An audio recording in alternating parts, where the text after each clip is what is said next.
Yang mulia para pemimpin ASEAN, Bapak Ibu, para pebisnis di kawasan yang saya hormati.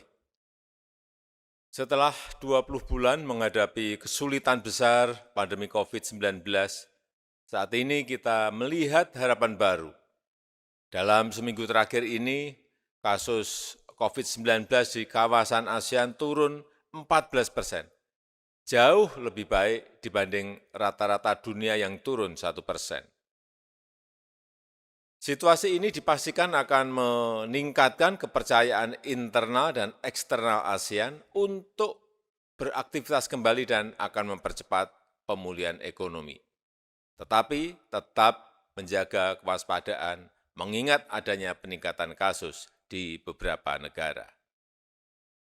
Dalam menghadapi pandemi sekarang ini, kita tidak hanya ingin pulih kembali, tetapi kita ingin mencuri kesempatan dalam pandemi untuk melakukan reformasi struktural untuk pertumbuhan ekonomi yang inklusif dan berkelanjutan di kawasan ASEAN.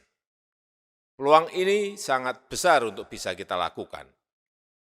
Sebagaimana yang kami lakukan di Indonesia, kesibukan menghadapi pandemi COVID-19 tidak menyurutkan niat Indonesia untuk melakukan reformasi struktural.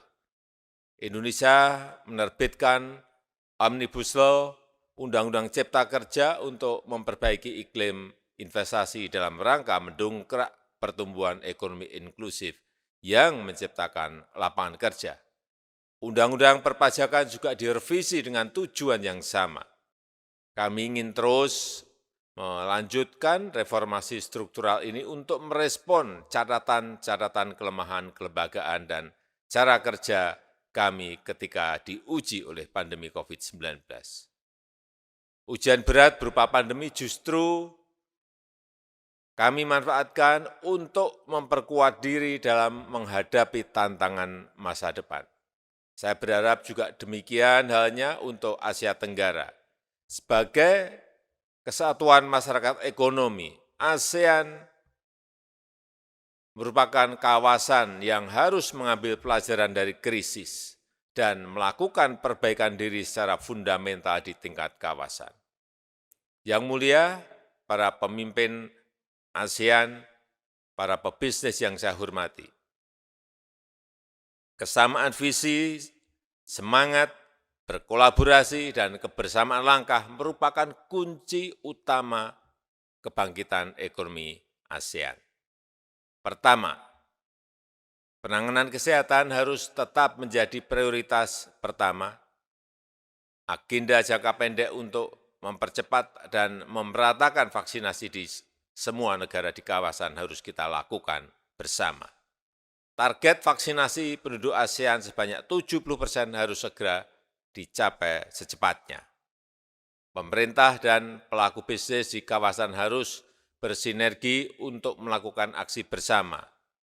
Sedangkan ASEAN dalam jangka menengah perlu membangun protokol krisis kesehatan agar kawasan ASEAN lebih tahan menghadapi krisis kesehatan di masa depan. Kedua, pemulihan ekonomi ASEAN harus dipercepat dengan melakukan reaktivasi perjalanan yang aman, termasuk pariwisata yang aman. Menurut catatan UN, WTO, tingkat pembatasan di Asia Tenggara adalah yang tertinggi di dunia, yaitu mencapai 82%. Dengan situasi COVID-19 yang semakin terkendali, pembatasan tersebut bisa dikurangi, mobilitas bisa dilonggarkan, tetapi harus menjamin aman dari resiko pandemi. ASEAN Travel Corridor Arrangement Framework yang digagas Indonesia setahun yang lalu perlu segera diimplementasikan. Pengakuan sertifikat vaksin di kawasan termasuk interoperabilitas sistem vaksin harus segera dilakukan. Pengaturan travel bagi masyarakat yang telah divaksinasi dan sehat negatif COVID harus dibuat. Vaccinated travel lane di kawasan. Jika semua negara ASEAN segera memfasilitasi mobilitas masyarakat dengan aman, roda ekonomi bisa kembali bergerak. Indonesia juga telah membuka secara bertahap Bali untuk safe tourism dengan protokol kesehatan yang ketat. Indonesia membuka Bali setelah tingkat vaksinasi Bali secara penuh telah mencapai 84,8%. Indonesia akan membuka secara bertahap wilayah yang lain yang tingkat vaksinasi penuhnya melebihi 70%. Ketiga, adaptasi kegiatan ekonomi kawasan menuju ekonomi digital harus dipercepat di semua negara.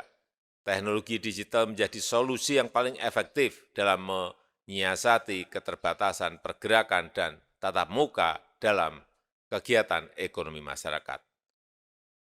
Sebagai kawasan dengan pertumbuhan internet tercepat di dunia, potensi ekonomi digital ASEAN sangat besar.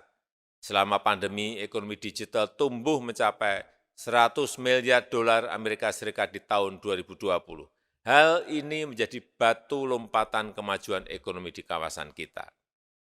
Indonesia mendukung ASEAN menjadi sebuah digitally connected community. Pemerintah Indonesia juga telah menyusun peta jalan Indonesia digital tahun 2021-2024 sebagai panduan strategis perjalanan transformasi digital Indonesia. Nilai ekonomi digital Indonesia juga sangat menjanjikan, diperkirakan mencapai 124 miliar dolar Amerika Serikat pada tahun 2025, setara dengan 40% total nilai ekonomi digital Asia Tenggara.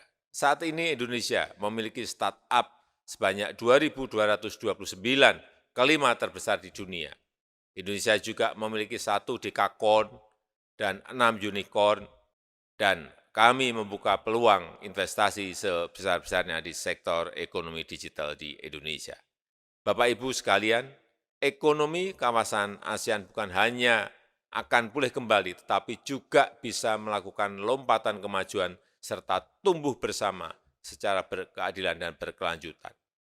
Langkah cepat bersama dalam penanganan kesehatan, reaktivasi perjalanan yang aman, serta akselerasi ekonomi digital yang berkeadilan menjadi gerbang bersama untuk pulih bersama dan maju bersama. Terima kasih. Terima kasih sudah nonton. Jangan lupa like, subscribe, dan share ya.